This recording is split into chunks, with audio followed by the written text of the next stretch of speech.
용감한 토크쇼 직설 시작합니다. 먼저 주식시장 상황부터 살펴보겠습니다. 정현지 아나운서 전해주십시오. 이 시각 시황입니다. 미국의 금리 인하 기대감이 옅어지자 오늘 국내 증시 코스피 쪽에선 조정이 나오고 있습니다. 지수 보시면 코스피 현재 0.61% 약세, 3,200선을 하루 만에 반납합니다. 3,190포인트 가리키고 있습니다. 반면 코스닥은 오늘 800선 돌파해냅니다. 0.33% 추가적으로 오르면서 800포인트 가리키고 있습니다. 유가증권 시장 수급 상황 보시죠. 코스피에서는 오늘 외국인과 기관, 메이저 수급 주체 양 매도가 나옵니다. 외국인 현재 3,407억 원 팔자 포지션 취하고 있고요. 기관 역시 1,106억 원 매도 우위 기록하고 있습니다. 이런 가운데 개인만 홀로 4,362억 원 순매수합니다. 코스닥 시장입니다. 코스닥 시장에서는 외국인만 사들입니다. 469억 원 매수 우위 기록하고 있고요. 반면 기관이 149억 원 매도 우위, 개인 역시 228억 원 순매도하고 있습니다. 코스피 시총 상위 10개 종목 거래가 확인하시죠. 오늘 반도체 투톱은 약세입니다. 삼성전자가 1.3% 내림세, 거래가 7550원이고요. SK하이닉스도 0.19% 약세로 거래가는 259,000원입니다. LG에너지솔루션은 1.18% 오름세 38만 4,500원. 삼성바이오로직스 어제 보합이었는데 오늘 강보합권이고요. 삼성전자 우선주는 1.45% 약세 보여주고 있습니다. 6위부터 10위는 모두 하락합니다. 오늘 조방원 대표주들 일제 약세 보여주고 있습니다. 한화에어로스페이스가 1.5% 약세, 거래가는 88만 8,000원이고요. 현대차가 0.45% 내림세, 조선 대표주인 HD현대중공업 2.7% 조정받고 있습니다. 거래가는 47만 3,000원이고요. KB금융이 1.45% 내림세로 10만 8,700원, 기아 역시 0.76% 하락합니다. 10만 3,900원에 거래가 집계되고 있습니다. 코스닥 시총 상위 종목 거래가도 확인하시죠. 알테오젠 추가적인 상승세 이어갑니다. 0.46% 오르며 44만 원이고요. 에코프로비엠이 보합, 펩트론이 시총 3위에 있는데 2.2% 오름세입니다. 거래가 32만 1,500원입니다. 에코프로가 0.36% 약세로 5만 5천 원. 파마리서치 오늘 1.59% 낙폭 기록하고 있습니다. 거래가 68만 3천 원으로 집계됩니다.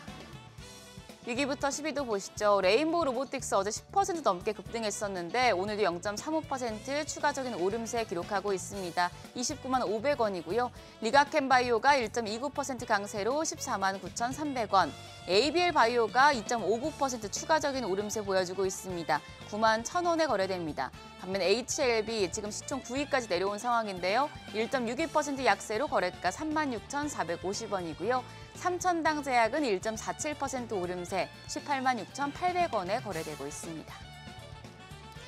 시장 특징적인 부분 체크하시죠. 오늘 알래스카 LNG 프로젝트 관련해서 관광업체 쪽에서 상승세 보여주고 있습니다. 트럼프 대통령이 알래스카 LNG 프로젝트와 관련해서 일본처럼 한국과도 조인트 벤처를 타결하겠다는 발언을 내놓으면서 알래스카 LNG 밸류체인에 대한 투자 기대가 모멘텀으로 다시 부각되는 분위기인데요. 이쪽에서는 하이스틸이 17% 가까이 급등합니다. 거래가 5,360원.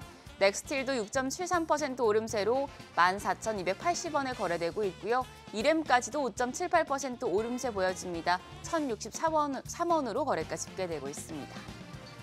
다음으로 엔터테인먼트 관련주입니다. 넷플릭스 애니메이션 영화 K-팝 데몬헌터스의 인기에 힘입어서 엔터주가 강세 기록하고 있습니다. 이 글로벌 인기몰이 중인 K-팝 데몬헌터스가 단숨에 북미 지역 박스오피스 1위를 차지했고요. 또 OST 수록곡 골든이 미국에서 가장 인기 있는 곡의 순위를 매기는 핫백 차트에서 다시 1위를 차지했다는 소식에 영향을 받고 있습니다. 엔터주 내에서는 삼화네트워크스 7.45% 오름세로 1,734원이고요. 디어유가 10% 가까이 상승합니다. 거래가는 58,900원. 더불어서 펜엔터테인먼트도 2.7% 오름세 기록하고 있습니다.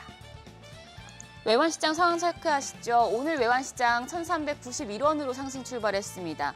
9시 30분 기준으로는 1,388원 60전이었고요. 지금은 다시 1,390원대에서 움직임 보여주고 있습니다. 지수 보시죠. 코스피는 여전히 0.6% 가까운 약세, 코스닥은 0.38%로 상승폭 조금씩 키우고 있습니다. 801포인트 가리킵니다. 금리 인하 신중론이 다시 부각되면서 양 지수, 특히 코스피 상승세가 꺾이고 있습니다. 한미 정상회담이 조방원 섹터의 새로운 재료가 되고 있어서 이 조방원 테마 흐름 장중에 계속해서 지켜보셔야겠습니다. 지금까지 시장 상황 전해드렸습니다. 네, 시장의 다양한 이슈들을 풀어보는 시장 따라잡기로 이어갑니다. 인백스 자산운용 주식운용본부 염정이사 나오셨습니다. 안녕하십니까? 네, 안녕하세요. 자, 장 초반 분위기 일단 살펴보죠. 네. 저희가 자고 있는 사이에 일단 한미 정상회담이라는 큰 이벤트가 있었단 말이죠. 이걸 네. 지금 소화하고 증시가 출발을 했습니다. 어떻게 보십니까? 네, 저도 밤사이서 새벽에 잠을 좀 설쳤습니다. 네. 혹시라도 돌발 변수가 나타나지 않을까라는 우려가 좀 있었음에도 불구하고 일단은 한미 정상회담 무난하게 지금 끝났다, 마쳤다라고 시장에서는 이야기는 하고 있고요. 특히나 이제 추가적인 이제 관세 협상 관련된 이야기보다는 기존에 이제 협력 관계에 있었던 조선 쪽에 대한 협력 관계 그리고 안보에 대한 부분 쪽에 오히려 좀 집중되다 보니까 오히려 이제 주식시장에서 우려했었던 추가적인 관세 이슈라든지 상호 품목 관세 관련된 부분은 사실은 특별한 이슈는 없었다.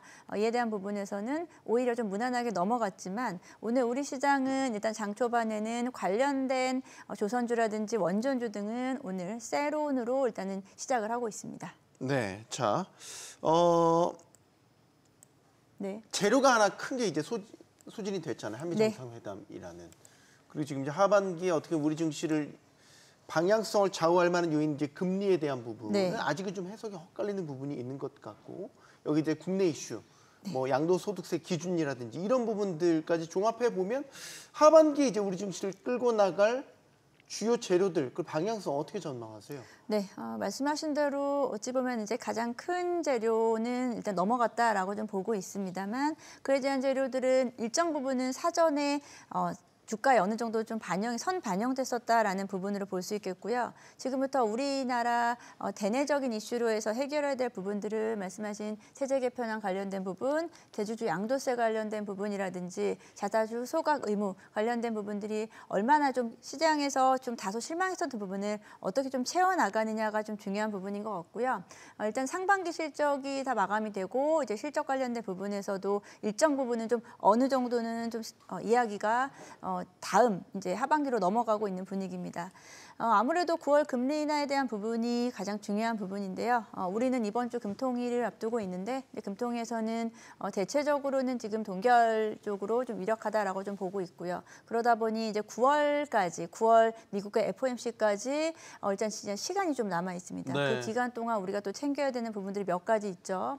FOMC 전에 물가지표 등이 이제 8월 물가지표 등이 나타나면서 그에 대한 글로벌 기조 자체가 어떻게 움직이는지에 따라서 우리 시장도 큰 흐름을 따라가지 않을까라고 좀 보고 있고요. 앞서 이제 큰 이벤트, 한미 정상회담이라는 큰 이벤트가 지나갔기 때문에 지금부터는 시장은 강세장의 흐름보다는 개별 종목 장세가 조금 더 강하지 않을까라고 좀 보고 있습니다. 외국인 수급은 어떻게 전망하세요? 달러 원 네. 환율이 좀 네. 떨어졌어요. 네. 인덱스도 달러 인덱스도 좀 떨어져요. 약달러가 다시 또 지금 고개를 들고 있는 양상인 건데 오늘 같은 경우는 지금 외국인이 유가증권 시장에서는 상당 부분 매도이 보이고 있는 상황입니다. 네. 네, 일단은 원달러 같은 경우에는 그래도 이제 8월 들어서는 1,380원에서 90원대 사이 정도에서 일정 부분 횡보를 하고 있습니다만 네. 달러가 이제 금리 인하 기조에 따라서 일시적으로 또 다시 강달러로 움직였다가 또 여기서 오늘 좀 변동성을 좀 보여주고는 있습니다. 원달러에 대한 어떤 영향력이 우리 시장에 크게 저는 좌지우지할 수 있는 구간이 좀 아니다라고 좀 보고는 있고요. 지금 외국인들의 오늘 매도세 그리고 최근 한미 정상을 앞두고 외국인들의 매도세 같은 경우는 불확실성에 대한 부분을 일단 좀 회피하려는 의도인 것 같고요. 최근에는 또 아무래도 우리나라 이제 코스피 시장이 그렇게 좀 강하지 못했거든요. 코스피 쪽으로 외국인들의 좀 매도세 그리고 일부 주도 섹터들에 대한 차익 실현 매물 이런 부분들이 다소 혼합이 되면서 외국인들은 단기적으로는 일단 빠져나가는 모습. 여기서 외국인들을 다시 돌릴 수 있는 요인은 아무래도 앞서 말씀드린 대내적인 변수들이 되겠죠. 세제 개편안 관련된 부분이 얼마나 더 신뢰성을 회복할 수 있느냐에 대한 부분이 오히려 더 중요한 부분이지 않은가라고 생각합니다. 네.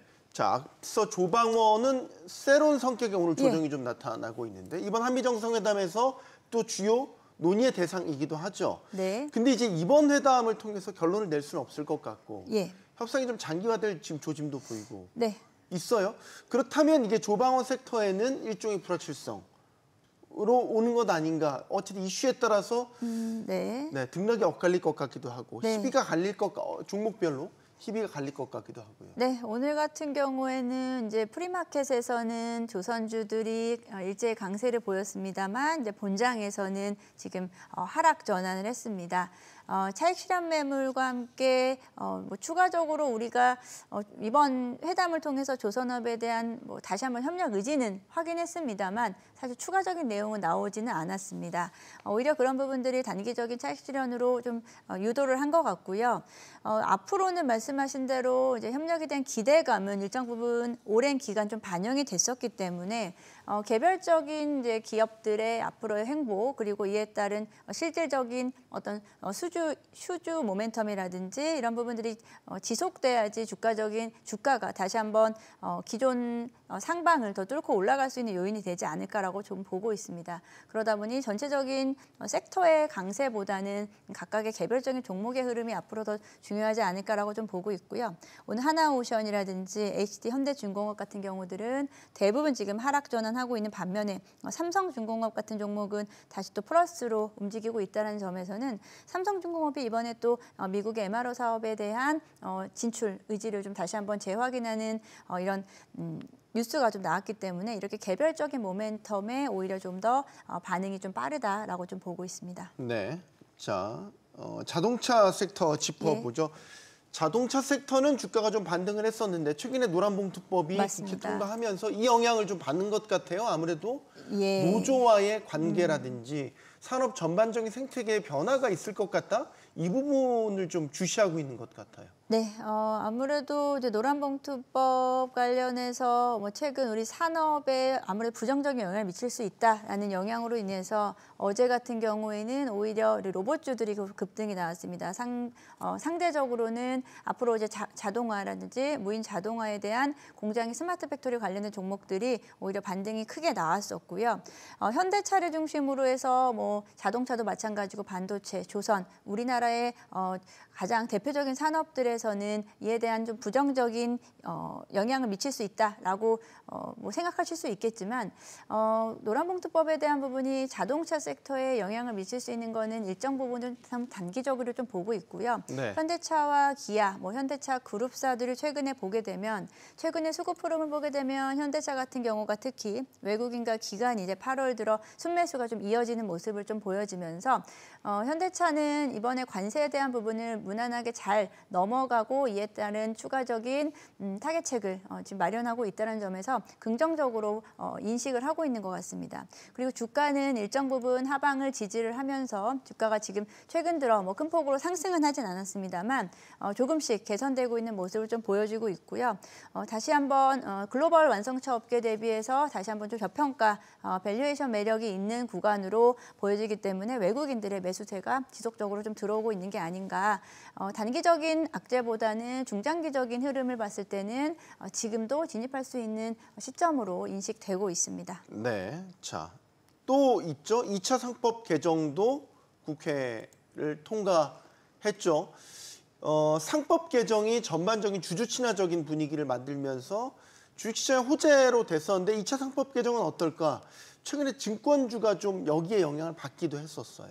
네, 증권주 같은 경우에는 이제 한 차례 말씀하신 이슈로 인해서 급등이 나온 이후에 오랜 기간 한 달 넘게 조정을 좀 받았습니다. 조정받았던 부분, 특히나 이제 자사주 비율이 높은 종목이라든지 이런 쪽에서 사실 중소형 증권사까지도 한 번씩 테마의 성격으로 주가가 급등했었기 때문에 그에 대한 단기적인 상승분을 좀 많이 반납한 상태에서 이번에 다시 한번 재차 반등이 좀 나오고 있습니다만 전고점에 대한 어떤 부분을 다 채워간다라기보다는 앞으로 조금씩 뭐 반등은 나오겠습니다만 증권주 같은 경우에는 일정 부분 좀 테마 성격이 있다라는 부분에서는 트레이딩 관점에서 접근하시는 게 저는 좋다라고 좀 보고 있고요. 증권주들보다는 오히려 앞서 이제 말씀드린 부분에서 이제 자사주 소각 이슈라든지 주주 친화 정책을 꾸준히 가져가고 있는 기업들 중심으로는 저는 아직까지도 충분히 매력 있는 구간이다라고 좀 보고 있습니다. 알겠습니다. 자, 바이오나 2차 전지주는 어떻습니까? 어쨌든 금리가 한번 밑으로 내려가는 이 기대감이 커진 상황이기 때문에 좀 주목해봐야 될 섹터가 아닌가 싶은데. 네, 오늘도 일단 시장이 생각보다는 약하죠. 그런데 코스닥은 오늘 플러스로 움직이고 있고요. 코스피는 하락으로 움직이고 있는데요.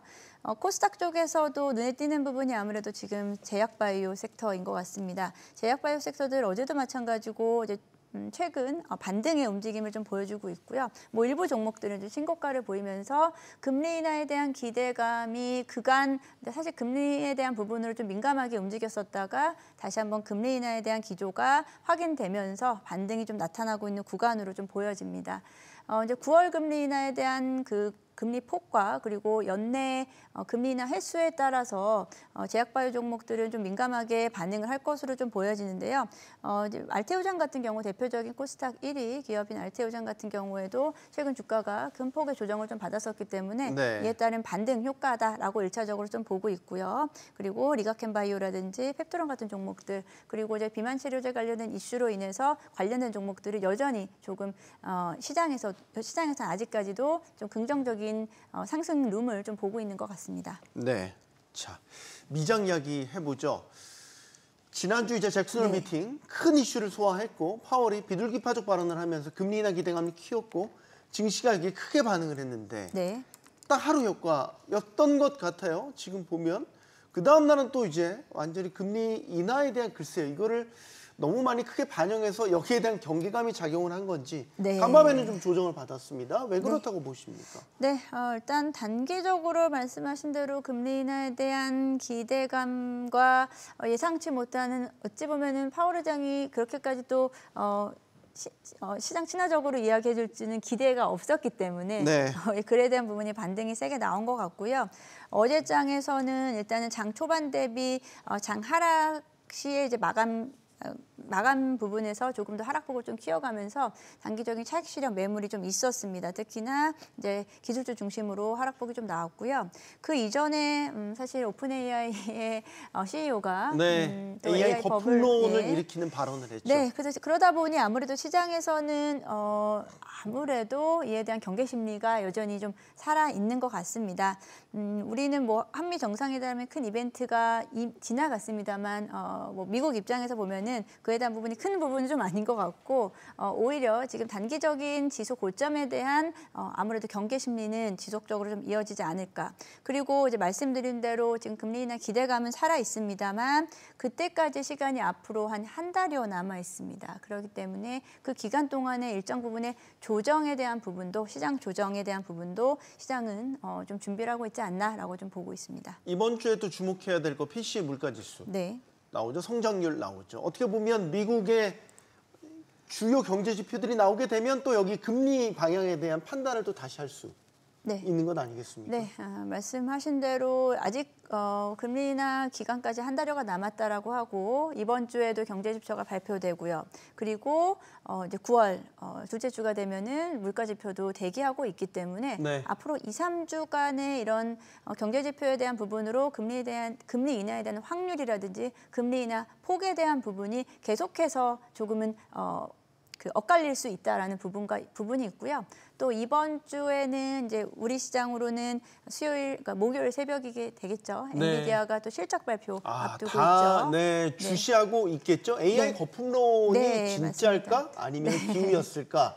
여기에 대한 판단을 사실 엔비디아 실적을 통해서 할 수 있겠죠. 네, 실적이 사실은 뭐 잘 나온다고 하더라도 세론이 나올 수 있는 부분이고요. 아, 그렇습니까? 네, 이제 반드시 증권사들은 근데 또 미국 증권사들은 목표 주가를 올린 곳들이 많이 네, 있더라고요. 네, 그 부분은 사실 열어봐야지 알 수 있는 문제가 아닌가 생각을 하는데요. 일단 지금은 최근 이제 8월 들어서는 엔비디아 역시도 주가는 좀 횡보하고 있고 그에 따른 경계 심리는 지금 좀 작용을 하고 있는 구간으로 보고 있습니다. 그래서 이번 이제 목요일 새벽 우리 시장은 이제 목요일 날 아침에부터 이제 반영이 될 것으로 보여지는데요. 엔비디아 그리고 이를 통해서 엔비디아를 중심으로 해서 AI 반도체 종목들 주가 흐름이 전반적인 어떤 미국 시장의 흐름을 단기적인 시장의 흐름을 좀 좌지우지하지 않을까라고 생각하고 있습니다. 알겠습니다. 여기까지 듣겠습니다. 시장 따라잡기 인백스 자산운용 주식운용본부 염정 이사와 함께했습니다. 고맙습니다. 네, 감사합니다.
이재명 대통령이 취임 후 82일 만에 첫 한미 정상회담을 가졌습니다.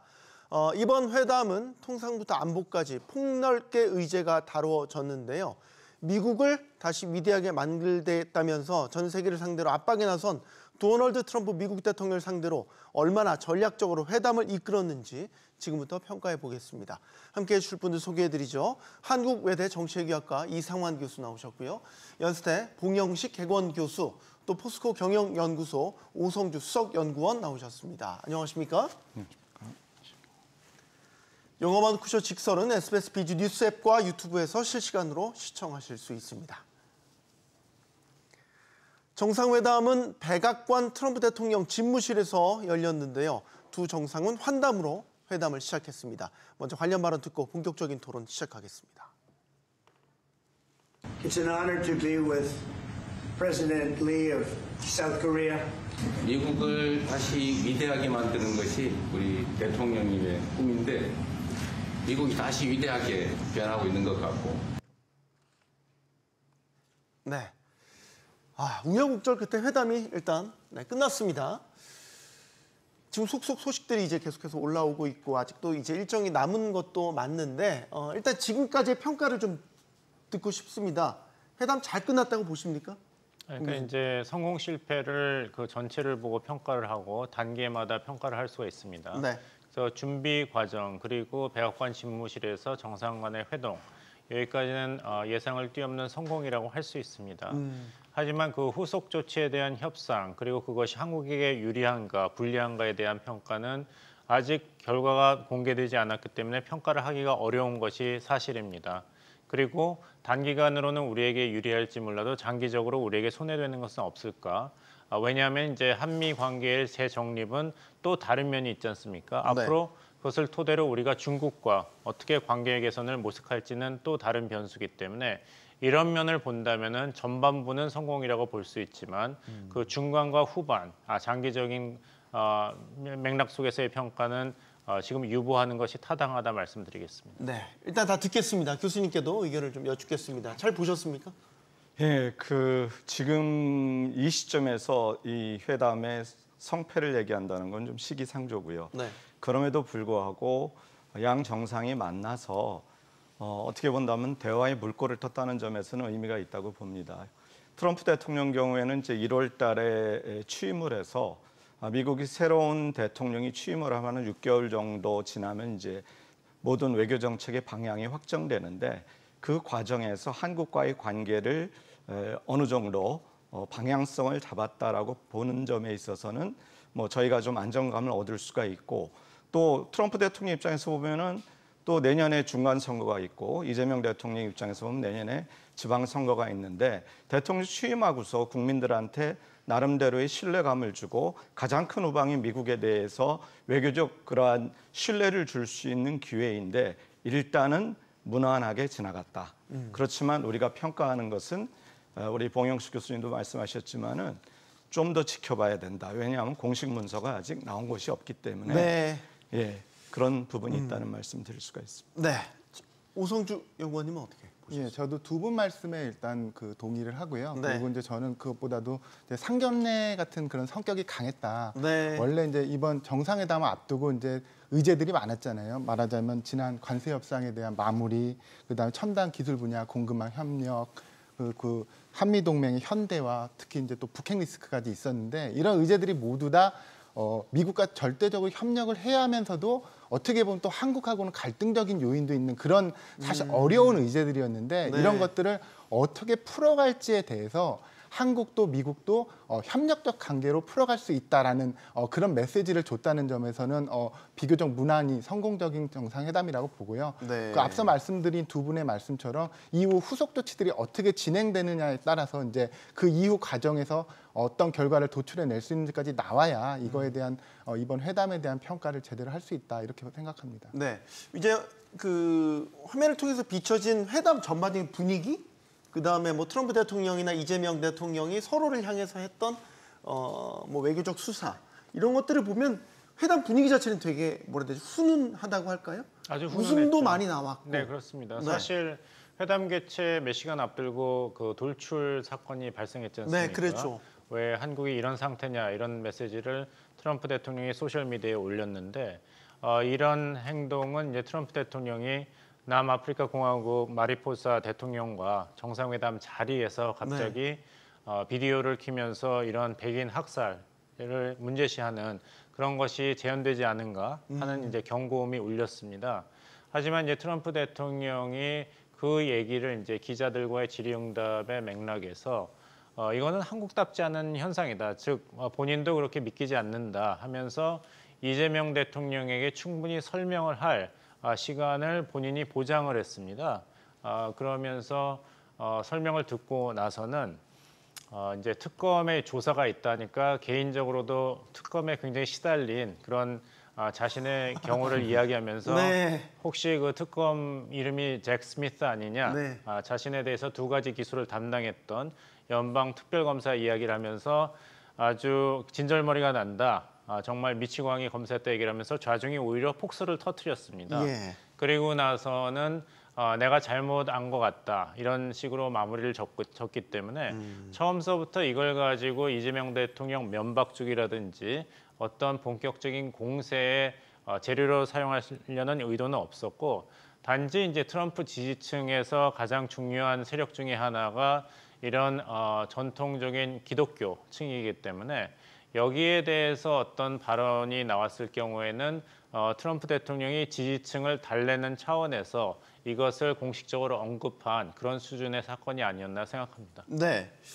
회담 분위기가 아까 제가 서두에 말씀 화기애애한 모습이었단 말이죠. 사실 이런 네. 정상회담의 전체적인 분위기 연출도 되게 중요한 것 아닙니까? 네. 이게 전 세계에 다 생방송으로 나가는 모습이기도 하잖아요. 또 한미 양국은 동맹이고 또 상당히 중요한 시점에 만나는 거기도 하고 말이죠. 우리 이재명 대통령께서 그 도입 부분에 시작을 좀 잘하신 것 같습니다. 네. 예, 모르겠습니다. 이시바 총리가 많은 귀뜸을 했는지는 모르겠지만 아, 네. 그래서 부드러운 이제 분위기로 갔는데 좀 전에도 말씀하셨지만은 미국이 이제 외교를 접근할 때 처음에 강조하는 게 이제 가치 공유 부분이 큰데 그 교회 문제라든가 미국 군시설에 대한 그런 압수수색 문제를 거론한 거는 어떤 그 본인은 이제 오해였다라고 얘기하면서 이제 좋게 마무리를 했지만 저는 한편으로 보면은 미국이 관심을 갖고 있다. 다음에 제발 안 했으면 좋겠다라고 하는 그러한 메시지도 전달된 것 같습니다. 그래서 전체적으로는 화기애애하고 나름대로 무난하게 진행된 회담이었지만 네. 한편으로 보면은 가끔 가다가 이렇게 미군 부지 그 문제도 그렇고요. 예. 하나씩 툭툭 던지는 말 속에서 뼈가 있습니까? 예, 아직은 뭔가가 우리가 해결해야 될 안건이 있구나 하는 것을 느낄 수 있습니다. 네, 정확하게 얘기하면 트럼프 대통령이 SNS에 올린 메시지는 이거였습니다. 한국에서 숙청이나 혁명이 일어나는 것 같다. 네, 그런 곳에서는 사업을 할 수가 없다. 이런 얘기를 했어요. 이게 이제 불과 정상회담 몇 시간 전에 이걸 SNS 통해서 올린 거예요. 굉장히 큰 뭐라 해야 될까 해석을 낳는 메시지인 거죠. 이게 협상 때 우리를 압박하려고 일종의 그 협상의 기술로 일부러 이걸 올린 건가 이런 생각도 들었고 말이죠. 예. 그 두 가지 측면이 다 있는 것 같은데요. 먼저 이제 협상의 기술 측면에서는 원래 이제 트럼프가 잘 생각하는 것 중에 하나가 그 마피아식 거래라고 하는 건데 협상 테이블에 앉았을 때 옆에 총을 하나 두고 앉아 있으면 협상이 더 잘 될 수 있다. 이런 오랜 속담이 있거든요. 그래서 이런 보통 이제 정상들 특히 트럼프 대통령 같이 전 세계 정상을 만나는 대통령이 모든 어젠다를 다 챙길 수 있지는 않습니다. 그래서 보통 그 참모들이 그 사전에 뭐 브리핑 메모라고 부르기도 하고요. 때에 따라서는 그 프랩북을 만들기도 하고 그 관련 자료라고 하는 그라운더 이런 것들을 제공하는데 아마 거기에 그런 자료들이 들어가지 않았나. 그리고 그런 측면에서는 좀 전에 말씀하셨듯이 한국의 그 기독교 세력 그 일부가 그거에 대한 불만 또 국회 한국의 몇몇 야당 의원들이 계속 그런 것들을 미국의 백악관과 의회에 전달해 왔었거든요. 그래서 아마 그것을 그런 아까 말씀드렸던 약간 이제 그런 방법으로서 협상의 기술로서 일종의 잽을 하나 넣어놓은 게 아닌가 하는 네. 그런 생각을 들고요. 저도 아까 지금 먼저 말씀하셨던 그 남아공 그 대통령 그 방문 시의 그 사례가 다시 떠올랐는데요. 그때 그 영상을 딱 틀었을 때 마치 이 영상이 잘못 송출되고 있는 것이 아닌가 할 정도로 사람들을 당황하게 만들었는데 뭐 그럴 리가 있겠습니까? 미국 백악관에서 이런 것들이 다 그 의도된 연출인 거죠. 그래서 그런 측면이 모두 있었다. 저는 이렇게 평가하고 싶습니다. 조금만 더 이제 회담 전 상황을 짚어보죠. 약간 긴장했던 건 뭐냐? 조현 외교부 장관도 급거 방미길에 올랐고 이번에 그 같이 방미길에 오른 대통령실 내에 3실장 모두 다 갔습니다. 특히 이제 비서실장까지 갔나? 왜 비서실장까지 같이 이제 의아했던 부분은 뭔가 그런 미국 측의 강한 압박이나 요구, 뭔가 우리가 지금 긴박하게 돌아가고 있나 이런 생각들을 하기 충분했던 것 같아요. 네, 그렇습니다. 미국의 그 이재명 대통령을 수행한 3실장이 공동으로 얘기한 것은 총력을 기울여야 할 만큼 그 중요한 시점에 왔다고 했기 때문에 비단 이것을 외교장관과 안보실장 대동선에서 하기에는 여러 가지로 트럼프 행정부 쪽에서 굉장히 강경한 입장을 고수한 것으로 보입니다. 일부 언론 보도에 따르면은 한미 정상회담 불발까지도 거론했다고 하는데 그것이 얼마나 신빙성이 있는 발언인지는 모르겠지만 미국 측에서 굉장히 그 압박 전술로 나온 것은 여러 가지 그 언론 보도를 통해서 증명이 되고 있기 때문에 그런 면에서는 이제 총력을 기울이는 것이 타당한 대응이었겠죠. 그리고 앞서 언급하신 그런 SNS의 글 같은 걸 보면은 네. 미국 국내 정치와 한국 국내 정치 간에 서로 이 연결성이 보이지 않습니까? 그렇다면은 비서실장 선에서도 한국과 미국의 정상 간의 합의라든지 이런 것 대화 소통이 국내 정치에 미칠 영향이라든지 아니면 국내 정치에서 어떻게 이것을 긍정적인 상황으로 끌고 갈지에 대한 조율과 결정이 필요한 것이 아니었나 생각합니다. 네, 우리가 한미 정상회담 하기 전에 이제 한일 정상회담 했단 말이지. 이것도 사실 처음 있었던 일인데 이시바 총리가 2번 만났잖아요, 트럼프 대통령을. 그래서 이제 만나서 어땠냐 이런 경험담을 같이 공유를 했고 그게 꽤 도움이 됐다라는 이야기도 들리고 있어요. 그러면 진짜 한미 정상회담 본판을 준비하기 위해서 일부러 한일 정상회담을 가진 것인가 뭐 이런 생각도 드는데 교수님 생각은 어떠세요? 저는 실질적인 의미보다는 좀 상징적 의미가 크지 않은가. 다시 말해서 미국이 계속 우려하고 있는 거에 하나는 한미일 삼각 협력이 이루어져야 되는데 한일 간의 관계에 대한 의혹, 의구심이 좀 있거든요. 특히 이제 역사적 문제 그런 부분에 그리고 관해서 또 말이죠. 우리 지금 새 정부가 갖고 있는 칼라가 일본 문제에 관해서는 상당히 조금은 부정적인 부분들을 안고 있기 때문에 그래서 그런 부분에 있어서의 미국이 갖고 있는 생각을 조금 불식시켜 주면서 우리가 한미 정상회담에 앞서서 한일 간에 여러 가지 현안들이 있긴 하지만 잘 해결될 거라고 하는 그러한 의미를 줌으로써 미국이 우리 대통령을 대할 적에 그런 부분에 대한 신뢰감을 좀 갖고서 대할 수 있을 정도로 좀 누그러뜨리는 그런 맥락의 상징적 의미가 크다. 네. 물론 이제 그와 더불어서 무슨 트럼프 대통령에 대한 그런 협상의 어떤 노하우라든가 이런 거를 얘기했을 수는 있지만 저는 그런 상징적 의미가 더 크지 않았나 그렇게 생각하고 있습니다. 네. 자 이제 정상회담 결과물을 가지고 하나씩 이야기를 해보도록 하겠습니다. 도널드 트럼프 대통령이 이런 이야기를 했습니다. 우리 정부가 추가적인 관세 협상을 원하는 거를 알고 있다면서도 다 들어줄 수는 없고 요청 자체는 받아들이겠다 이런 이야기를 했습니다. 네, 화면에 지금 나오고 있죠. 이건 어떻게 보십니까? 오영건님, 이걸 지금 추가 관세 협상 가능성을 열어둔 거다? 이렇게 봐야 되겠습니까?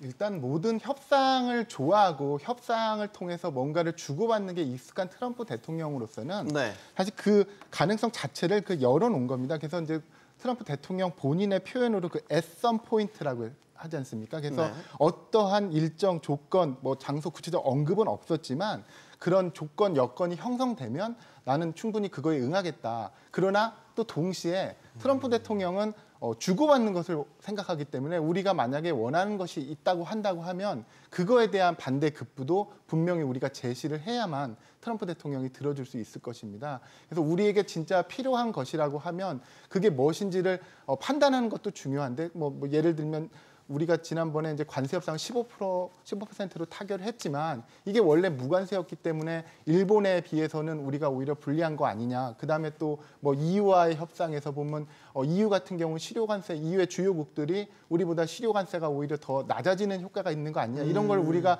추가 요구를 할 때 네. 대신 뭐를 내놓을 것인가도 사실은 이제 고민을 해야 되는 시점에 온 것 같습니다. 그래서 이런 추가 협상이나 이런 건 충분히 가능하되 우리도 준비를 해갖고 대응을 해야 된다. 그러지 않고서는 뭐 실효성이나 이런 게 크지는 않을 수도 있다. 이걸 미리 트럼프 대통령이 얘기를 하고 있는 거죠. 지금 우리 소위 얘기해서 이게 문서화된 건 아니지 않습니까? 구두상 합의가 된 것이고 그러면 트럼프 대통령 말대로 추가 협상 가능성도 분명히 있는데 지금 트럼프 대통령 말을 빌리자면 호락호락하지는 않을 것 같다. 이런 얘기 같아요? 그 트럼프 대통령이 이야기한 추가 관세 협상을 두 가지로 해석해 볼 수 있을 것 같아요. 네. 하나는 지난번에 큰 틀에서는 타결이 됐지만 세세한 부분에서는 공식적으로 모든 것이 결정되지 않은 10월 31일의 관세 협상안에 대해서 어떻게 세세한 부분을 결정할 것인가. 여기에 대해서 한국 정부와 미국 정부가 서로 의견을 교환하고 계속 협상 중인데 네. 여기에 대해서 이것을 추가 관세 협상이라고 트럼프 대통령이 묘사한 것일 수가 있습니다. 두 번째는 그때 관세 협상 타결을 했지만 그 관세 협상 타결에 포함되지 않은 부분에 대해서 네. 한국이 어떤 요구를 한 거에 대한 트럼프 대통령의 입장 표명으로도 볼 수 있습니다. 예를 들면은 철강, 알루미늄 그리고 철강이 들어간 한국의 수출품에 대한 미국의 관세 정책이라든지 비관세 장벽에 대한 것, 즉 그때 타결된 부분이 있지만 거기에 포함되지 않은 부분에 대해서 한국과 미국이 의견을 교환하고 지금 협상을 하고 있는데 여기에 대해서 트럼프 대통령이 미국 대통령으로서 추가 관세 협상에 대해서 한국 측이 관심을 가지고 있는 것은 알고 있지만 미국이 원하는 것을 다 들어줄 수 없고 요청하는 것을 선택적으로 받아들일 수 있다는 기존 입장을 표명한 것일 수가 있습니다.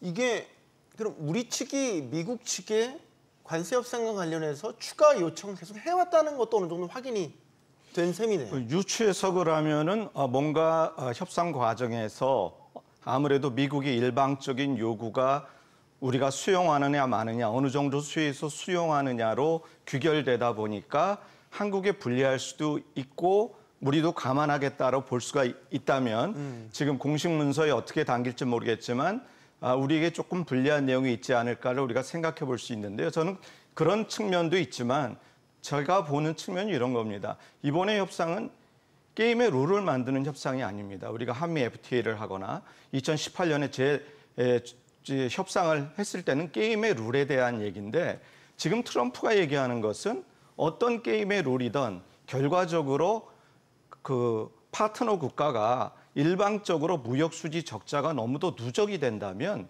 이거는 unfair하다. 결과에 대한 시정이지 게임의 룰을 만드는 협상이 아닙니다. 그러다 보니까 트럼프가 이런 언급을 했다는 것은 저는 어떤 맥락에서 보냐면 그래 우리도 해보니까 게임의 룰을 잘 만들었는 줄 알았는데 미국이 일방적으로 무역 수지 적자를 보더라.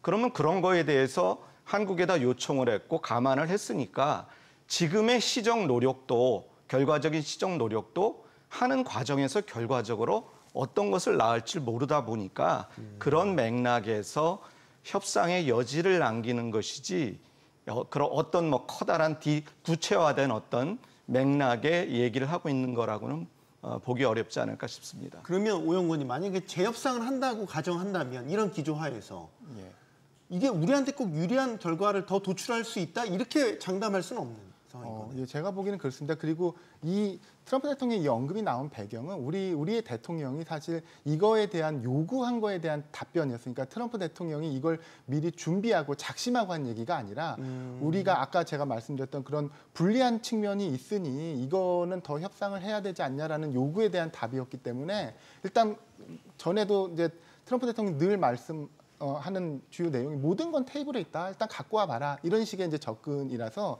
사실 우리가 지금 여기서 더 얻어내야 되는 것들이 분명 있습니다. 앞서 말씀하셨듯이 철강이라든지 알루미늄에 대한 그 품목 관세라든지 그다음에 저희가 이제 좀 현지 투자도 하지만 여기서 한국에서 현지에서 조달하기 어려운 국내산 뭐 부품이라든지 이런 것들에 대한 뭐 저율관세라든지 이런 것들을 다 해결해 나가야 되기 때문에 그런 것들을 아마도 우리 대통령이 염두에서 가급적 우리 기업들이 현지에서 사업하기에 유리한 그런 것들을 요구했던 게 아닌가 싶습니다. 네, 지금 이제 정상회담이 이루어지는 미국 현지에 우리 기업들도 가 있고 그 중에는 조선업 협력 프로젝트, 마스카 프로젝트와 관련돼서 조선업체 관계자들도 방미길에 오른 상태입니다. 그래서 지금 마스카 프로젝트와 관련된 사업 협력 이런 것들도 지금 결과물이 하나둘씩 나오고 있는데 이번 정상회담에서도 어떻게 보면 이 조선업 협력이 핵심 키 역할을 했다고 보십니까? 그렇습니다. 이제 트럼프 행정부에서 지대한 관심을 가지고 긍정적으로 평가할 수 있는 한국이 미국 제조 부활에 직접적인 기여를 할 수 있는 분야로 확인이 됐으니까요. 네. 그러니까 트럼프 대통령도 그것을 꼭 집어 얘기하면서 우리가 이제 한국이 생산하는 선박을 구입할 것이고 또 미국 내에서도 제조할 것이다 이런 얘기를 했지 않습니까? 네. 여기서 트럼프 대통령이 미국 내에서만 제조를 언급한 것이 아니라 한국이 제조하는 선박을 미국이 수입하겠다는 얘기까지 한 것은 굉장히 긍정적인 신호로 봐야겠죠. 그리고 한국의 선박, We love their ships. 한국산 선박에 대해서 굉장히 긍정적인 평가를 직접 했습니다. 이런 트럼프 대통령의 발언은 미국 정계 그리고 특히 주한미군 사령관 제이비어 브론슨 사령관이 이야기한 대로 시험적으로 한화오션에서 미국의 선박을 이제 수리한 것에 대해서 상원 인준청문회에서 의원이 질문을 했습니다. 네. 주한미군 사령관 후보자로서 그 결과에 대해서 어떻게 평가냐 했을 때 제이비어 브론슨 주한미군 사령관이 이젠 새 것보다 낫다고 했습니다. 그 정도로 한국 선박 제조 수리 기술의 우수성을 폭넓게 특히 주한미군 사령관이 확인을 했기 때문에 트럼프 대통령도 이번에 이재명 대통령과 회동해서 긍정적인 메시지를 반복한 것으로 보입니다. 이번 회담에서 사실 그 얘기가 나오긴 했어요. 선박에 대한 트럼프 대통령이 한국 선박에 대한 애정이라고 할까요? 뭐 그런 부분들을 이제 여러 차례 표현을 했더라고요. 상당히 중요한 역할을 했다 이렇게 보십니까? 예. 그 21세기 패권을 에너지 패권으로 본다면 미국이 사실상 산유국으로 전환한 게 2012년 이후인데요. 시일가스 개발 이후로요. 결국은 그거를 이제 운반하는 선박 문제가 있는데 거기서 협조를 구할 수 있는 가장 커다란 파트너가 한국이라고 볼 수가 있고요. 그런 맥락에서 LNG선이라든가 고급화된 그런 선박에 대한 그런 협조 문제가 있는데 그럼에도 불구하고 트럼프 대통령 입장에서 이런 부분이 있을 겁니다. 국민들한테 패권 국가로서 미래의 비전을 제시하는데 이 조선업, 한국과의 협력을 내세울 수는 있지만 이거는 단기적으로 어떤 성과를 보여줄 수 있는 부분은 아닙니다. 물론 약간의 고용 창출이라든가 이런 거는 트럼프 행정부 임기 내에서 보여줄 수 있지만 장기적인 성과를 바라는 거라서 그런 맥락에서 본다면은 무게 중심은 트럼프 행정부 입장에서는 좀 더 다른 데 있지 않을까 하는 생각도 듭니다. 네, 구체적으로 한국 선박 주문해서 구매하고 싶다. 뭐 이런 이야기도 했고, 한국 선박을 주문을 해서 이제 미국에서 만들고 싶다 이런 계획도 내놨단 말이죠. 그러면 조금 마스카 프로젝트를 좀 넓게 해석을 해보면 한국 조선업체들이 미국 시장으로 진출하게 되는 하나의 또 계기가 될 수도 있겠군요. 예, 그렇습니다. 이제 이전 관세 협상에서도 이 마스카 프로젝트가 큰 역할을 했지만 이번 정상회담 통해서도 지금 벌써 트럼프 대통령이 이걸 몇 번 얘기하지 않았습니까? 우리 대통령 첫 당선 축하 전화에서도 얘기했지만 오늘도 어떤 한탄을 하셨었냐면 미국이 전후 2차 세계대전 중에 하루에 한 대씩 배를 만들던 나라인데 지금 배를 제대로 만들지도 못하고 있다. 이러면서 이제 한국의 협력, 거기에는 그 절실함도 녹아 있었는데요. 여기서 우리가 이거를 단순히 이런 협상이나 그 대화의 키로만 쓸 것이 아니라 우리나라 같은 경우 실제 배를 생산할 수 있는 그 건조 능력이 엄청난 그 역량을 갖고 있는 나라입니다. 그래서 우리가 지금 대미 투자로 조선업에만 약 1,500달러를 투자하는데 이 협상의 조건에는 미국 대통령이 말하는 조선업 그 투자 분야를 지정한다 이렇게 돼 있습니다. 그렇게 돼 있긴 하지만 트럼프 대통령이 뭐 과거에 부동산 건설을 해봤다고 하지만 배를 제대로 만들지도 못한 미국에서 어떤 분야에 어떤 투자를 해야 되는지를 어떻게 알겠습니까? 그래서 이런 분야들을 우리가 구체화시키고 세분화시켜서 제시할수록 결국은 우리 정부, 우리 기업들이 원하는 그런 분야로 지정될 수밖에 없습니다. 그리고 우리 특히나 이제 뭐 건설도 그랬지만 조선업 같은 경우 해외 수주 경험도 많고 그동안 어떤 견실한 모습으로 좋은 트랙 레코드를 갖고 있어서 우리가 원하는 방향으로 이런 것들을 잘 제시할 때 미국이 거부할 리가 없거든요. 그래서 이런다고 하면 앞으로 우리 어떤 산업 발전이라든지 한미 협력 관계의 강화라든지 이런 거에 두루 쓰일 수 있는 그런 아주 훌륭한 그런 수단이자 우리의 도구라고 생각을 합니다. 조선업 말고 또 새롭게 부상한 게 원전 부분 관련 협력입니다. 특히 이번에 정상회담 의제 가운데 하나가 원자력 협정 부분도 지금 포함된 것으로 알려져 있죠. 어떻게 전망하십니까? 뭐 크게 기대할 것은 없다고 보입니다. 네. 왜냐하면 한미 원자력 협정 개정은 백악관에서 결정할 수 있는 사안이 아니라 미국 의회가 미국 국내법 1, 2, 3를 개정해야 될 문제이기 때문에 트럼프 대통령 입장에서는 얼마든지 덕담을 하면서도 정치적 부담은 없는 이슈입니다. 결국에는 의회가 결정을 해야 되는데 아직 그 종료까지 10년이나 남아있는데 왜 이재명 정부가 갑자기 이 문제를 거론하였는가? 여기엔 몇 가지 해석이 가능합니다. 하나는 이렇게 한미 원자력 협정 개정, 협상, 개시, 선언 굉장히 깁니다. 한미 원자력 협정을 개정하는데 합의했다는 것도 아니고 한미 원자력 협정 개정 협상도 아니고 협상의 시작을 선언하는 것까지 굉장히 먼 거리죠. 하지만 이것을 내세움으로써 이재명 정부에 대해서 불신하고 비판적인 소위 한국 사회에서 안보 보수주의자, 특히 윤석열 정부에서는 한국의 독자적인 핵능력 확보를 굉장히 앞장서서 내세웠지 않습니까? 네. 그래서 한미 원자력 협정에 대한 미국 트럼프 행정부의 개정 지지를 받는다는 인상을 주면은 이번 한미 정상회담이 실패다. 한국이 너무 많은 양보를 했다는 비판에 대해서 적극적으로 또 효과적으로 대처할 수 있는 기대 효과가 있죠.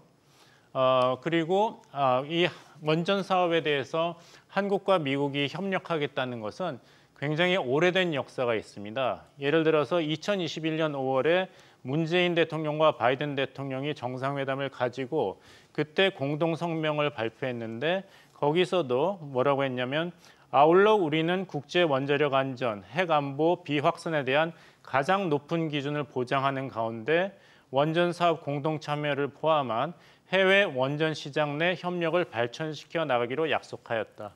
이것이 윤석열 바이든 공동 성명에도 다시 확인이 됐습니다. 네. 하지만 성명은 성명이고 현실은 현실입니다. 그 다음에 한국의 국제 원전 수출과 기술 협력에 대해서 미국은 그렇게 적극적인 입장을 보이지 않았고 한국의 원자력 한미 원자력 협정 개정에 대해서는 긍정적인 태도를 보이고 있지 않습니다. 이것은 한국 정치권에서 제철이라든지 농축 문제를 한국의 독자적 핵무장의 전제 조건으로 이야기를 했기 때문에 한국이 너무 위험하다는 인식이 미국 내에 뿌리 깊게 박혀 있습니다. 일본 같은 경우는 다릅니다. 일본은 인류 역사상 유일하게 핵 공격을 받은 나라로서 핵 무기를 소유하거나 개발하는 것은 국민들 그리고 정부가 절대적으로 거부하고 있기 때문에 미국 입장에서도 이런 핵무기 확산 리스크가 전혀 없는데 네. 그래서 농축과 재처리에 대해서 허용을 했지만 한국 입장에서는 공공연하게 그리고 정부 차원에서 한국에 이런 권한을 확대해서 준다면은 이것이 한국의 핵무기 생산 보유로 이어질 수 있다는 것이 있기 때문에 이 의심의 고리가 이번 트럼프 이재명 한미 정상회담으로 쉽게 끊어질 것 같지는 않습니다. 네. 따라서 이것은 워낙 트럼프 행정부 쪽에서 정상회담점에서 워낙 많은 요구를 거칠게 해오니까 거기에 대한 대응 차원에서 우리가 이런 것을 추진하였다. 그리고 이런 성과가 있었다는 것을 보여주기 좋은 카드로 이재명 정부가 이야기하고 있는 것이 아닌가 생각합니다. 부정적이시네요.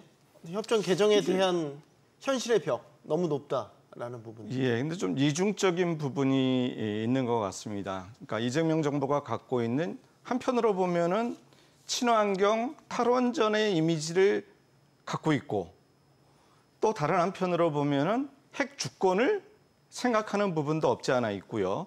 그렇게 본다면 미국 입장에서 봤을 때는 핵 비확산, 그다음에 원전 사업에 있어서 한미 간의 공조를 얘기하고 있는데 결국 이 부분이 미국의 입장에서 본다면은 우리는 이거는 양보할 수가 없는 선이다. 그래서 뭐 웨스팅하우스하고 이제 그런 체코 원전 문제라든가 이런저런 부분들이 어떻게 본다면은 한미 간의 원전 사업에 대한 일정의 룰을 만들어 놓았는데 그것에 대해서 또 이재명 정부가 갖고 있는 입장을 표명하다 보니까 그런 부분에서 오는 것이 물밑에서 좀 얘기가 되지 않았을까 하는 생각을 해봅니다. 네. 여기서 이제 이재명 대통령께서 한미 원전 협력을 늘릴 것으로 발언한 것은 이런 핵 주권 여기까지 가지 않더라도 이번에 그 한국이 체코에 원전 수출을 할 때 웨스팅하우스가 이제 원천 기술 권리 때문에 네. 약 전체 비용의 9% 정도를 받지 않습니까?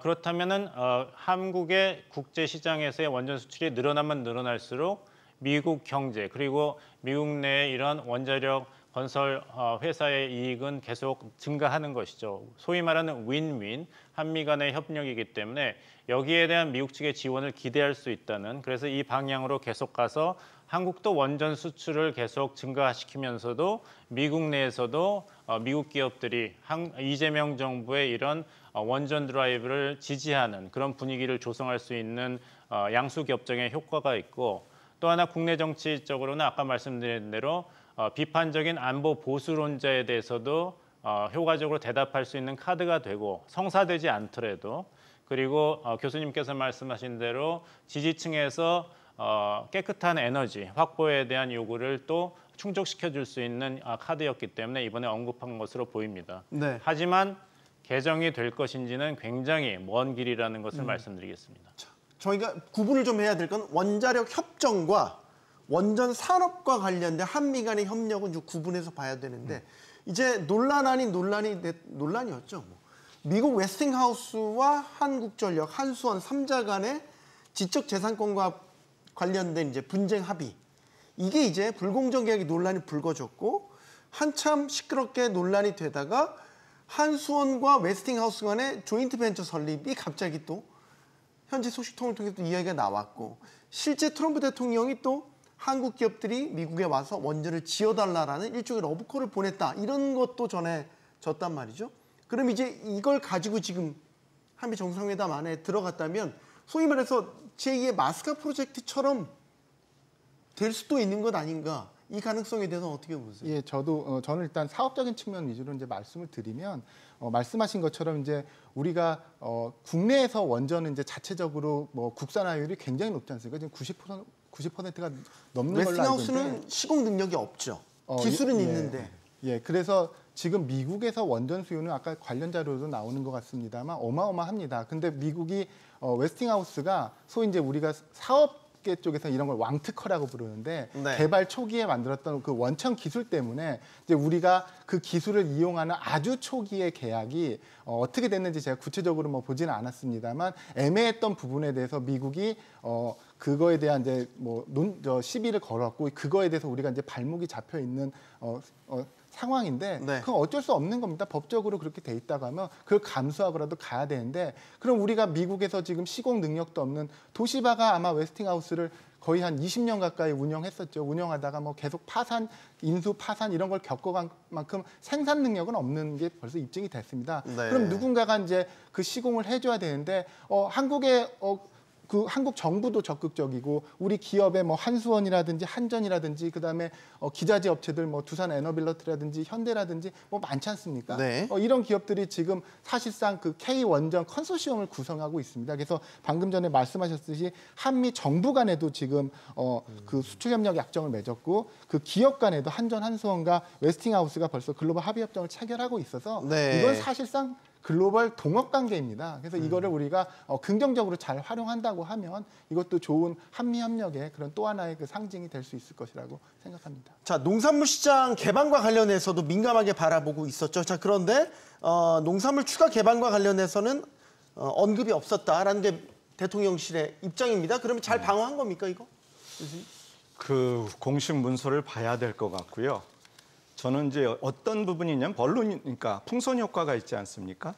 우리가 농수축산물을 잘 방어했다는 것은 그 하나의 문제에 대해서 해결이 됐다고 끝나는 게 아니라 그거를 통해서 반대급부로 어떤 패키지 딜 속에서 다른 이해관계를 미국에 보장을 해줬다면 그것이 등가성에서 맞지 않게 크다면 그거는 농수축산물을 뺀 거에 의미가 있을 뿐이지 국익 전반적인 거에서 보면은 실패한 협상으로 평가가 되기 때문에 네.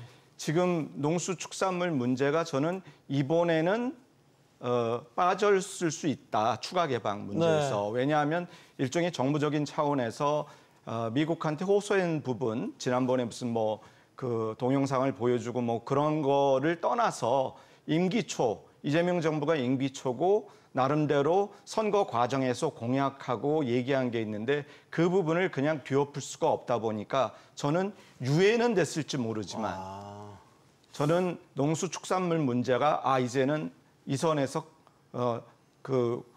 합의가 됐다라고는 보지 않습니다.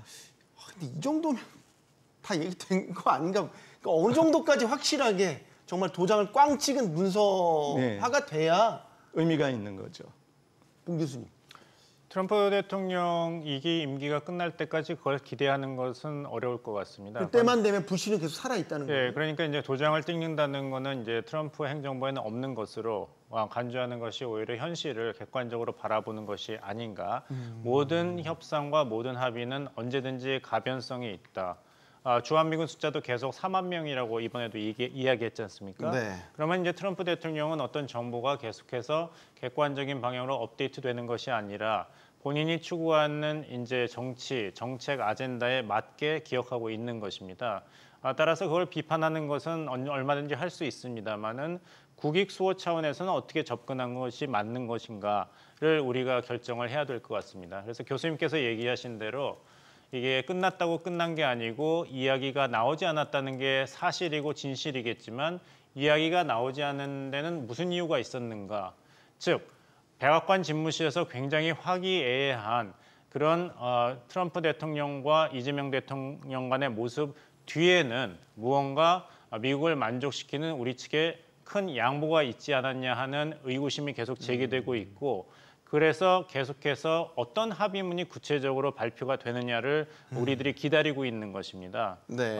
이 미국 속담에도 너무 좋은 거는 좋지 않을 가능성이 높다는 것이죠. 정말 좋은 게 아니라 뭔가 가격표가 붙어 있을 가능성이 있다는 것이기 때문에 서두르게 농축산물 추가 개방에 관해서는 이제 종결이 되었고 우리가 걱정할 것이 없다가 아니라 이것이 언제든지 다시 한번 한미 간에 굉장히 그 어려운 또 치열한 공방과 협상의 소재가 될 가능성은 항상 열려 있다. 이것은 이재명 정부의 어떤 외교 실패라기보다는 이거는 트럼프 행정부가 트럼프 행정부로 이렇게 요구하는 것이라고 받아들이는 것이 보다 객관적인 현실 파악이라고 생각합니다. 그러면 농산물도 농산물이지만 지난번에 우리가 했던 오영건님 미국과의 그 지난했던 관세 협상 타결 지었지 않습니까? 상호관세 15%. 그리고 품목별 관세에 있어서도 지금 명확히 해야 될 게 우리가 최애국 대우를 받느냐. 반도체, 의약품 여기 다 걸려 있죠. 예. 요거 그러면 소위 말해서 이거 팩트시트라고 하던데 협상에 대한 구체적인 내용을 담은 팩트시트 이런 것들로 이번 회담에서 명확하게 좀 해야겠네요.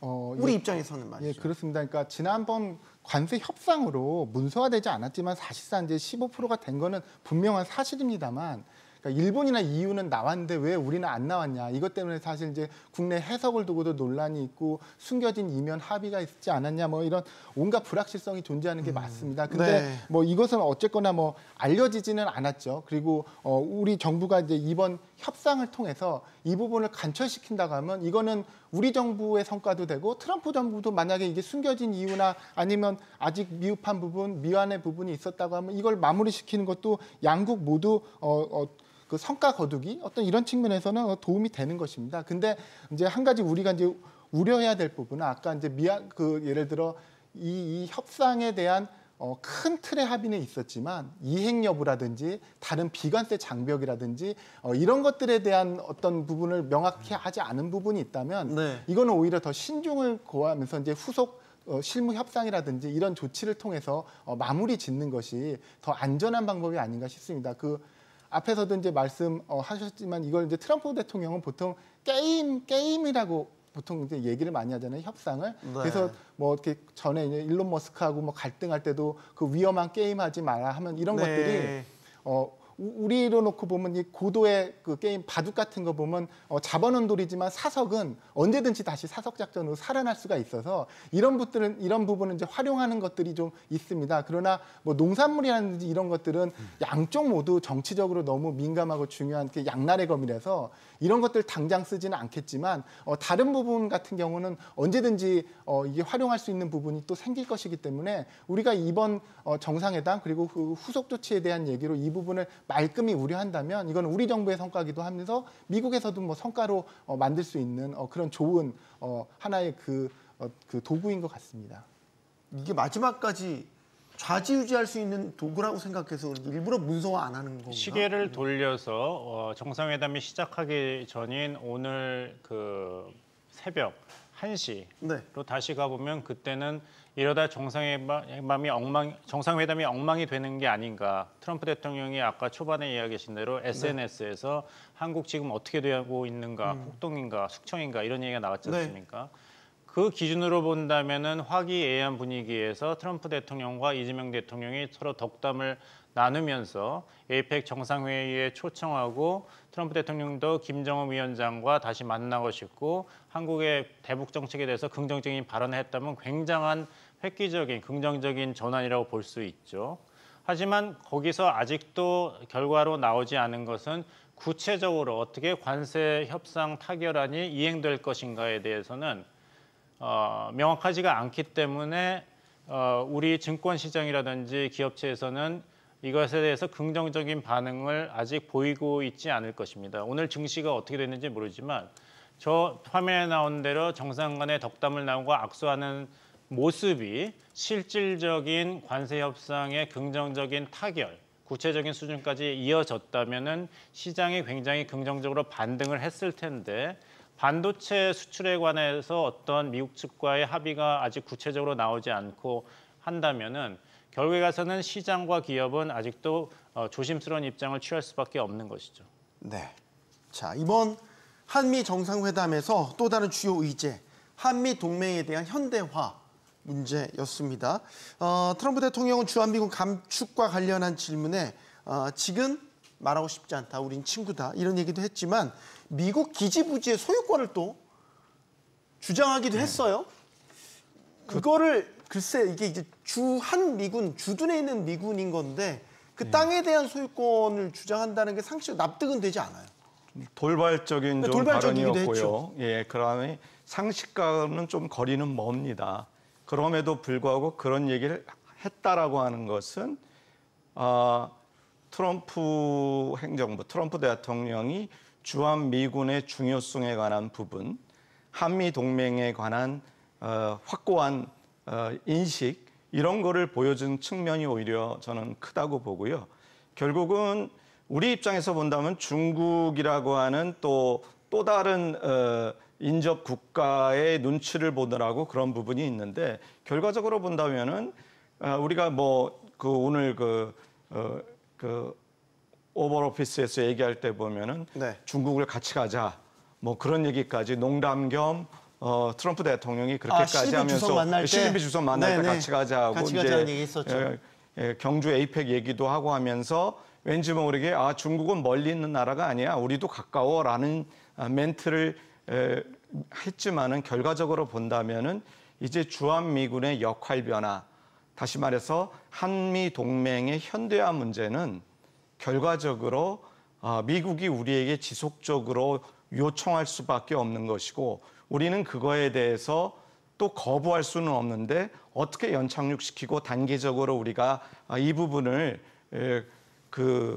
공동의 그러한 합의를 이루어 나가느냐가 아주 중요한 부분이라고 말씀드릴 수 있습니다. 주한미군의 전략적 유연성을 계속 얘기하고 있잖아요, 미국이. 예, 그렇습니다. 이거는 바뀌지 않는 기조.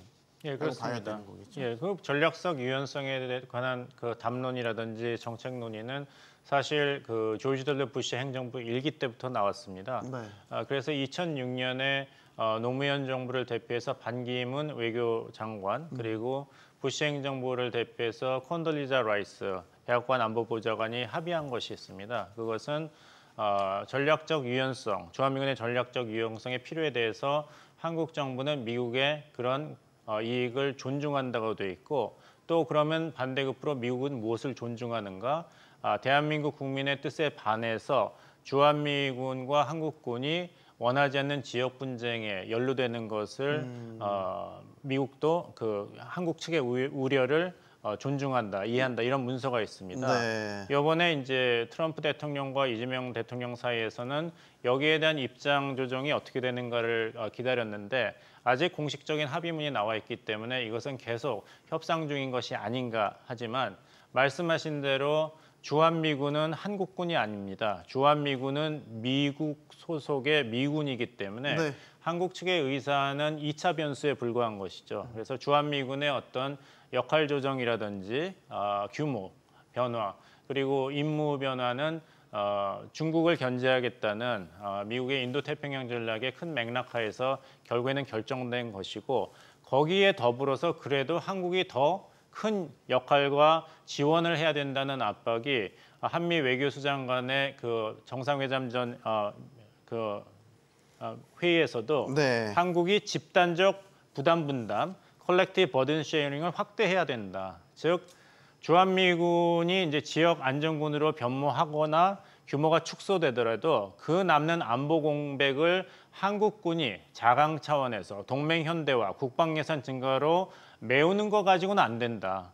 트럼프 행정부는 그 이상을 요구하고 있는 것입니다. 네. 한국군이 필요하다면 미군과 같이 대만 해협 분쟁이라든지 지역 분쟁에도 참여를 해야 된다는 굉장히 큰 요구를 하고 있고 여기에 지금 이재명 정부가 그것은 어렵지 않은가는 얘기를 비행기 안에서 이재명 대통령도 확인했습니다. 네. 여기에 또 얽혀 있는 게 그거죠. 주둔 비용에 대한 협상 부분, 그다음에 방위비 증액 부분.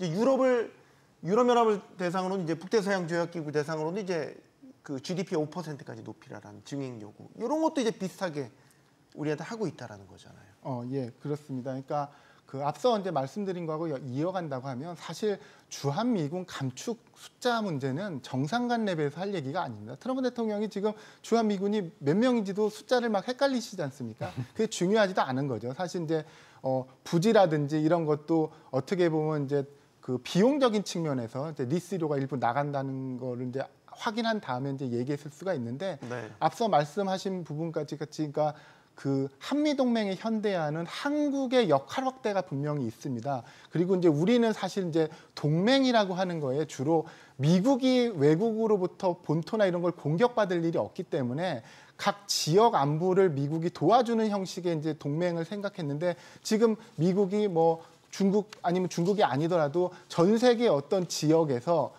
미국이 어떤 역할을 수행할 때 힘이 붙인다거나 돈이 너무 많이 든다고 하면 그 지역 동맹도 이제 같이 참여하라 이런 메시지를 보내고 있는 거거든요. 그런 차원에서 아까 말씀하셨던 나토의 그런 나토의 그 미국을 빼면 사실상 방위비를 거의 대부분의 국가 되지 않는 그런 상황에 불만을 표출하면서 네. 그 특히나 이제 전쟁 상황을 이제 트럼프 대통령이 좀 이용한 것도 있는데 그래서 방위비를 이제 증가하라고 이제 압박을 했고 사실은 이제 나토 회원국들이 그 유럽 나토 회원국들이 이제 순응한 측면이 있는데 이런 차원에서 본다고 하면 우리 같은 경우도 GDP 대비 국방비 비중이 지금 적지 않은 것으로 알고 있는데 네. 더 늘려야 하는 그런 압박 그리고 그런 흐름에는 어느 정도 부응해야 되는 그 측면이 있을 것 같습니다. 네. 다만 이제 그 EU가 좋은 그 예를 보여줬는데 그 5% 지출에 대해서 합의를 하면서도 기간을 비교적 길게 가지 않았습니까? 2035년까지 장기 계획으로 가면서 그다음에 또 그 국방비의 항목에 그 R&D 이런 예산을 집어넣어서 사실은 이제 국방이라고 하지만 최신 기술, 첨단 기술 현재까지는 이게 뭐 상용화되지는 않았지만 군에도 활용하고 민간에도 나중에 추후 활용할 수 있는 그런 기술들까지도 사실 다 국방비 R&D 비용으로 넣는다고 하면 우리가 이 부분도 지혜롭게 그 해결해 나갈 수 있는 합의점을 찾을 수 있는 부분이라고 보고요. 네.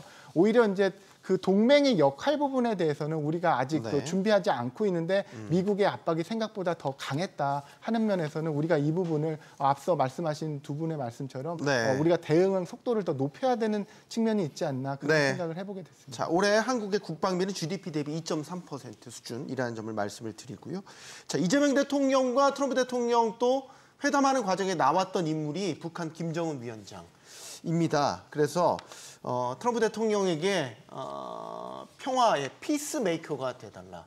그러면 이재명 대통령 본인은 페이스메이커가 되겠다. 또 이런 이야기를 하면서 또 회담을 이끌어 나갔습니다. 지금 북미 정상회담이 재추진될 수 있을까? 여기에 대한 동력 어떻게 평가하시는지 한 말씀 듣겠습니다. 그 양국 정상이 오늘 그 회담에서도 얘기 처음에 도입 부분에서 얘기했을 때 서로 덕담으로 많이 얘기됐던 게 북한 문제였고요.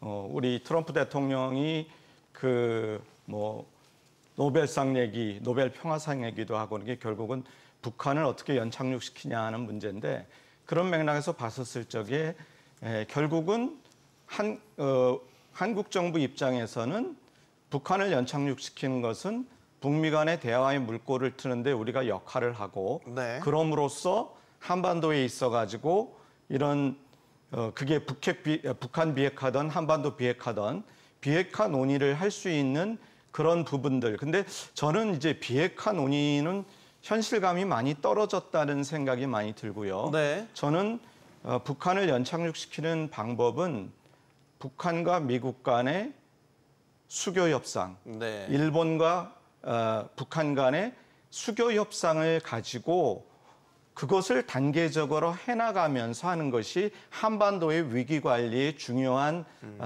모멘텀이 될 수 있다고 보고요. 그런 맥락에서 본다면은 트럼프 대통령 때 그 물꼬를 틀 수 있는 시작을 이재명 대통령과 할 수 있지 않을까 하는 막연한 기대를 해봅니다. 트럼프 대통령 올해 김정은 위원장 만나고 싶다. 사실 강력한 의지는 또 보이긴 했었단 말이죠. 어떻게 평가하십니까? 이제 첫 번째 기회가 10월 말에 경주에서 개최되는 APEC 정상회의가 되겠죠.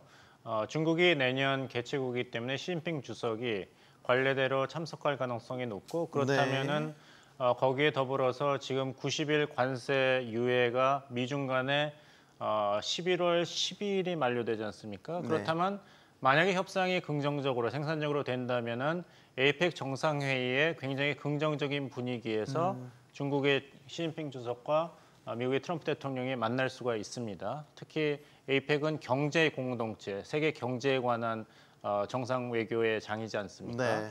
그렇다면 그걸 기회 삼아서 한국을 방문할 뿐만 아니라 일본을 들릴 수가 있고 트럼프 대통령은 에이펙 정상회의 후에 중국에 가서 양자 정상회의도 할 수 있는 것이죠. 그 와중에 DMZ, 판문점에서 다시 한번 김정은 위원장과 개인적인 회동을 한다면 너무 큰 안보 정치적 리스크는 없으면서도 트럼프 대통령이 좋아하는 이미지 외교를 하기에는 아주 여러 가지 혜택이 있는 그런 기회입니다. 그것이 네. 첫 번째 기회이고 두 번째 기회는 교수님께서 말씀하신 대로 북한에서는 이제 통일을 지향하지 않는다. 두 개의 적대적 주권국가라는 선언을 김정은 위원장이 2023년 12월부터 했지 않습니까? 그렇다면 북한 입장에서는 이제까지 입장을 완전히 바꿔서 주권 국가이기 때문에 미국과 주권 국가대로 핵 군축 협상뿐만 아니라 관계도 정상화하고 한국 전쟁을 끝내자 이렇게 나올 수가 있습니다. 네. 그럼 그것 때문에 일본도 납치자 문제가 있지만 또 북한과 국교 정상화에 나설 수가 있습니다. 그렇다면 이재명 정부는 이러한 움직임이 있을 때 어떻게 대처해야 될 것인가에 대한 준비가 필요한 것이죠. 네. 자, 한국, 미국, 중국과의 3자 관계를 가지고 우리 입장에서 이런 이야기 많이 합니다. 안미 경주. 안보는 미국, 경제는 중국. 이 안미 경주 전략이 계속 유효하다고 보시는지 마지막으로 여쭙겠습니다. 저는 이제 안미경중이라는 얘기는 철진한 지 오래된 얘기입니다. 너무 그거는 철진한 얘기입니다. 과거 아마 죄송해요. 철진한 질문을. 오바마 제가 너무 이제 과하게 표현했는데요. 농담입니다. 네. 오바마 정부 한 2기 때 이미 이제 지나서 경제와 안보가 분리되지 않으면서 벌써 이제 이 유효성이 이제 약해지기 시작했는데요. 그러니까 뭐 트럼프 대통령이 그러니까 시 주석이 자기 임기 중에 이제 대만을 침공하지 않겠다라고 이제 트럼프 대통령의 말을 했다고 하는데 이 말을 신뢰한다고 하면 그 미국 국방부 입장에서는 이게 이제 기존에 아까 두 분이 말씀하셨던 대만에 대한 양안관계 전략적 모호성이라든지 동아시아 지역에서 미군의 전략적 유연성 이런 기존 전략의 그 유연성이 유지되는 건 맞지만 한국은 그 사이에 상황이 엄청나게 달라졌습니다. 이제 먼저 뭐 안보부터 얘기하면 그 사이에 북핵 위협이 더 커졌죠. 그리고 이제 중국이 오히려 북한에 대한 통제력을 잃고 있는데 러시아하고는 점점 우려될 정도로 이제 밀착되고 있고요. 네. 그 와중에 이제 트럼프 대통령은 푸틴 대통령하고 정상회담하면서 마치 러시아를 정상국가 그다음에 대화 상대로 인정하려는 태도를 보이고 있습니다. 우리가 안미도 그냥 단순히 과거처럼 큰형님처럼 이렇게 의존하려는 그런 형태로서는 이게 더 이상 유효하지 않을 수도 있다라는 우려를 주는 거거든요. 네. 경제 측면에서도 과거 바이든 행정부 때부터 미국이 경제안보라는 개념을 도입해서 그 탈중국 그다음에 미국 증시 글로벌 재편하면서 한국의 주요 글로벌 기업들이 중국에서 사실상 사업을 할 수 없는 지경이 됐습니다. 그리고 이제 이미 많이 좀 철수를 하고 있고요. 그다음에 이제 와서 우리가 중국에 유화적인 제스를 친다고 해도 그 최근에 우리 석유화학 업체들 막 어렵지 않습니까? 네. 중국의 석유화학 업체 기업들이 이미 자금률이 100%가 넘어서 수출하기 시작하는데 우리가 거기 다시 들어가 필요가 있나 하지만 다시 들어가는 것 자체가 무슨 의미가 있는지도 사실 의문인 상황입니다. 그래서 네. 저는 그 안미 경중이 갖고 오는 그 표현 그다음에 그 워딩에서 오는 고착화된 사고가 오히려 지금 더 우리 정부의 그 국익 중심의 실용 외교 이런 걸 표방하고 있는 거에 방해가 되지 않나. 그래서 네. 이런 거에서는 더 좋은 해법이 나오려면 창의적이나 그런 발상도 늘리고 접근도 더 새롭게 해서 이걸 풀어나가야 되지 않나. 그런 알겠습니다. 생각을 해봅니다. 자, 걱정했던 돌발 상황은 없었고 우호적인 분위기에서 회담이 이뤄졌다. 이번 정상회담과 관련해서 미국 언론의 평가는 대체로 긍정적이었습니다. 그런데 외교는 웃음 속에 칼을 숨기는 것과 같다라는 말이 있죠. 웃음 뒤에 숨겨진 의도를 파악하고 현실을 직시하는 게 외교의 냉정한 현실이기도 합니다. 여기는 모든 경제가 모이는 SBS 비즈입니다. 시청해주신 여러분 고맙습니다.